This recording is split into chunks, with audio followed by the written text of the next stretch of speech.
Did you know that faith comes by hearing, and hearing by the Word of Yah? My goal is to bless you with the Word. Listen to it while you're driving. Listen to it while you're walking along the way. Listen to it when you lay down at night. Listen to the Word. Deuteronomy chapter 1 verse 1 through chapter 3 verse 22. These are the words Moshe spoke to all Israel on the far side of the Jordan River, in the desert, in the Arava, across from Suf, between Paran and Tophel, Lavan, Hatzeroth, and Dizahav. It is 11 days' journey from Horeb to Kadesh Barnea by way of Mount Seir. On the first day of the 11th month of the 40th year, Moshe spoke to the people of Israel, reviewing everything Yahweh had ordered him to tell them. This was after he had defeated Sihon, king of the Amorite, who lived in Heshbon, and Og, king of Bashan, who lived in Ashtaroth at Edrei. There, beyond the Jordan, in the land of Moab, Moshe took it upon himself to expound this Torah and said, Yahweh spoke to us in Horeb. He said, "You have lived long enough by this mountain. Turn, get moving, and go to the hill country of the Amorite, and all the places near there in the Arava, the hill country, the Shephelah, the Negev, and by the seashore, the land of the Canaanite, and the Lebanon, as far as the great river, the Euphrates River. I have set the land before you. Go in and take possession of the land Yahweh swore to give to your ancestors, Abraham, Yitzchak, and Yaakov, and their descendants after them." At that time, I told you, "You are too heavy a burden for me to carry alone. Yahweh, your power, has multiplied your numbers, so that there are as many of you today as there are stars in the sky. May Yahweh, the power of your ancestors, increase you yet 1,000-fold and bless you as he promised you. But you are burdensome, bothersome, and quarrelsome. How can I bear it by myself alone? Pick for yourselves from each of your tribes men who are wise, understanding, and knowledgeable, and I will make them heads over you." You answered me, "What you have said would be a good thing for us to do." So I took the heads of your tribes, men wise and knowledgeable, and made them heads over you, leaders in charge of thousands, of hundreds, of fifties, and of tens, and officers, tribe by tribe. At that time, I commissioned your judges. Hear the cases that arise between your brothers, and judge fairly between a man and his brother, and the foreigner who is with him. You are not to show favoritism when judging, but give equal attention to the small and to the great. No matter how a person presents himself, don't be afraid of him, because the decision is the Most High's. The case that is too hard for you, bring to me, and I will hear it. I also gave you orders at that time concerning all things you were to do. So we left Horeb and went through all that vast and fearsome desert which you saw on the way to the hill country of the Amorite, as Yahweh our power ordered us, and we arrived at Kadesh Barnea. There I said to you, "You have come to the hill country of the Amorite, which Yahweh our power is giving to us. Look, Yahweh our power has placed the land before you. Go up, take possession as Yahweh, the power of our ancestors, has told you. Don't be afraid, don't be dismayed." You approached me, every one of you, and said, "Let's send men ahead of us to explore the country for us, and bring back word concerning what route we should use in going up, and what the cities we will encounter are like." The idea seemed good to me, so I took 12 of your men, one from each tribe, and they set out, went up into the hills, came to the Eshcol Valley, and reconnoitered it. They took some of the produce of the land and brought it down to us. They also brought back word to us, "The land Yahweh our power is giving to us is good." But you would not go up. Instead, you rebelled against the order of Yahweh your power, and in your tents you complained. It's because Yahweh hated us that he has brought us out of the land of Egypt, only to hand us over to the Amorite to destroy us. What sort of place is that we're heading for? Our brothers made our courage fail when they said, "The people are bigger and taller than we are. The cities are great and fortified up to the sky. And finally, we have seen Anakim there." I answered you, "Don't be fearful. Don't be afraid of them. Yahweh, your power, who is going ahead of you, will fight on your behalf, just as he accomplished all those things for you in Egypt before your eyes, and likewise in the desert, where you saw how Yahweh, your power, carried you like a man carries his child, along the entire way you traveled until you arrived at this place. Yet in this matter, you don't trust Yahweh, your power, even though he went ahead of you, seeking out places for you to pitch your tents and showing you which way to go, by fire at night and by a cloud during the day. Yahweh heard what you were saying, became angry and swore, not a single one of these people, this whole evil generation, will see the good land I swore to give to your ancestors, except Caleb, the son of Jephunneh. He will see it. I will give him and his descendants the land he walked on, because he has fully followed Yahweh. Also because of you, Yahweh was angry with me and said, you too will not go in there. Yehoshua the son of Nun, your assistant, he will go in there. So encourage him, because he will enable Israel to take possession of it. Moreover, your little ones, who you said would be taken as booty, and your children, who don't yet know good from bad, they will go in there. I will give it to them, and they will have possession of it. But as for yourselves, turn around and head into the desert by the road to the Sea of Suf. Then you answered me, we have sinned against Yahweh. Now we will go up and fight in accordance with everything Yahweh our power ordered us. And every man among you put on his arms, considering it an easy matter to go up into the hill country. But Yahweh said to me, tell them, don't go up and don't fight, because I am not there with you. If you do, your enemies will defeat you.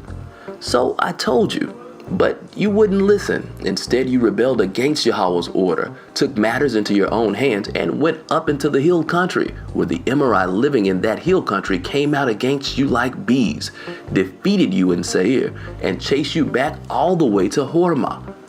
You returned and cried before Yahweh, but Yahweh neither listened to what you said, nor paid you any attention.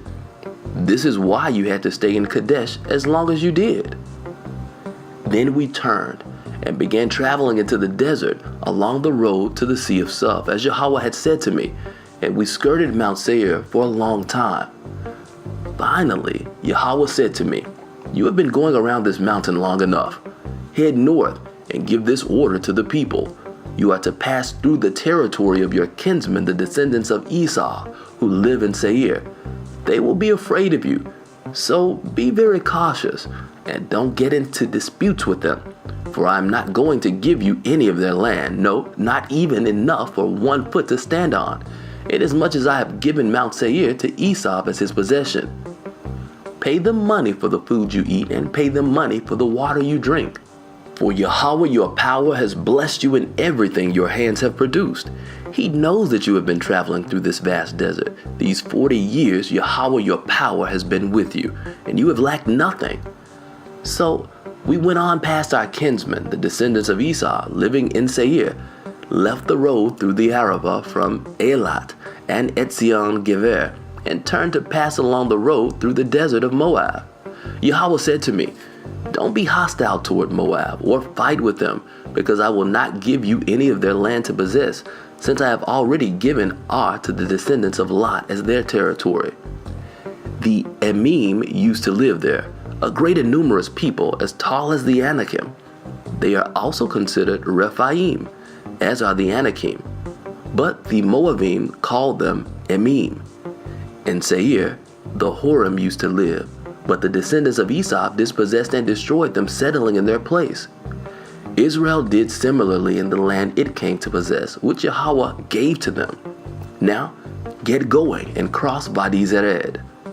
So we crossed Wadi Zered. The time between our leaving Kadesh Barnea and our crossing Wadi Zered was 38 years, until the whole generation of men capable of bearing arms had been eliminated from the camp, as Yahweh had sworn they would be. Moreover, Yahweh's hand was against them to root them out of the camp until the last of them was gone. When all the men who were able to bear arms had died and were no longer part of the people, Yahweh said to me, today you are to cross the border of Moab at Ar. When you approach the descendants of Ammon, Don't bother them or fight with them, for I will not give you any of the territory of the people of Ammon to possess, since I have given it to the descendants of Lot as their territory.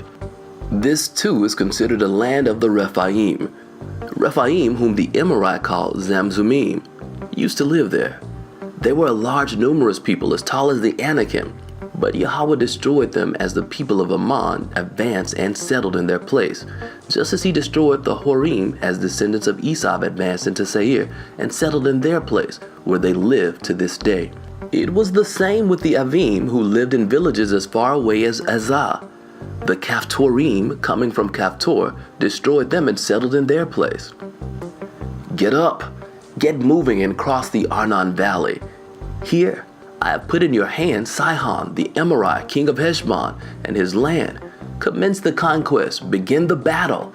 Today I will start putting the fear and dread of you into all the peoples under heaven, so that the mere mention of your name will make them quake and tremble before you.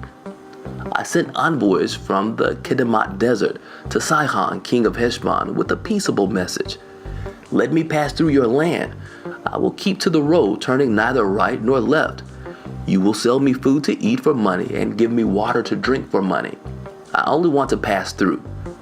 Do as the people of Esau living in Seir and the Moabim living in Ar did with me, until I cross the yard into the land Yahweh our power is giving us. But Sihon, king of Heshbon, would not let us pass through his territory, because Yahweh your power had hardened his spirit and made him stubborn, so that he could hand him over to you, as is the case today. Yahweh said to me, See, I have begun handing over Sihon and his territory before you. Start taking possession of his land. Then Sihon came out against us, he and all his people, to fight at Yahat. And Yahweh our power handed him over to us, so that we defeated him, his sons, and all his people. At that time, we captured all his cities and completely destroyed every city, men, women, little ones. We left none of them. As booty for ourselves, we took only the cattle along with the spoil from the cities we had captured.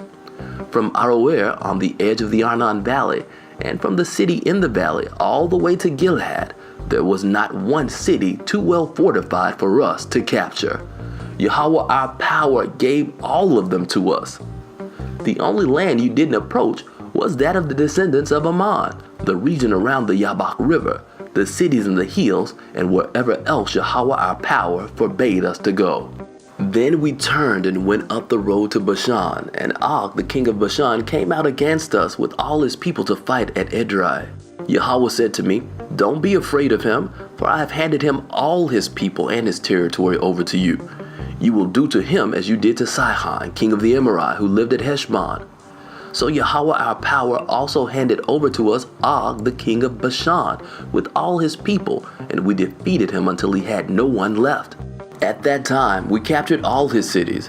There was not one city of theirs that we didn't capture. There were 60 cities, all the region of Argob, the kingdom of Og in Bashan, all of them fortified cities with high walls, gates, and bars, in addition to a great number of unwalled towns.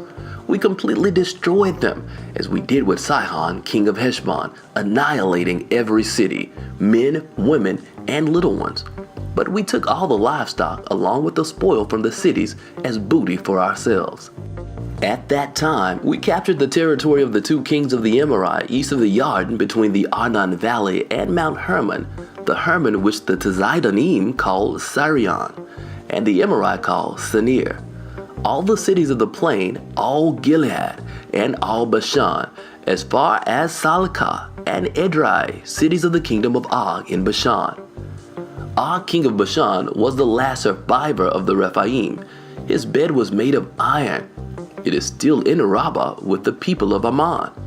It was 9 cubits long and 4 cubits wide, using the normal cubit, 13.5 by 6 feet.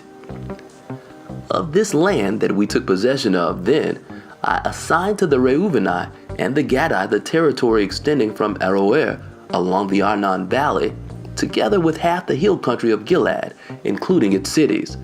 The rest of Gilead and all Bashan, the kingdom of Og, I gave to the half-tribe of Manasseh. The whole region of Argob, together with all of Bashan, form what is called the land of Rephaim. Yair, the son of Manasseh, took all the region of Argob as far as the border with Geshurai and the Maacattai. He named this whole area, including Bashan, after himself. It remains Havat Yair to this day. I gave Gilad to Machir, and to the Reubenai and the Gadai I gave the territory from Gilad to the Arnon Valley, with the middle of the valley as the border, as far as the Yabok River, which is the border with the people of Ammon. The Arava too, the Yarden being its border from Kinneret to the sea of the Arava, the Dead Sea, at the foot of the slopes of Pisgah to the east. At that time I gave you this order: Yahweh your power has given you this land to possess. But all of you who are fit to fight must cross over armed ahead of your brothers, the people of Israel.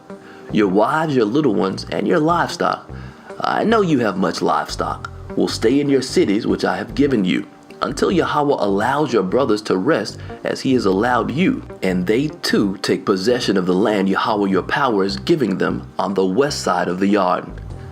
At that point you will return, each man to his own possession which I have given you.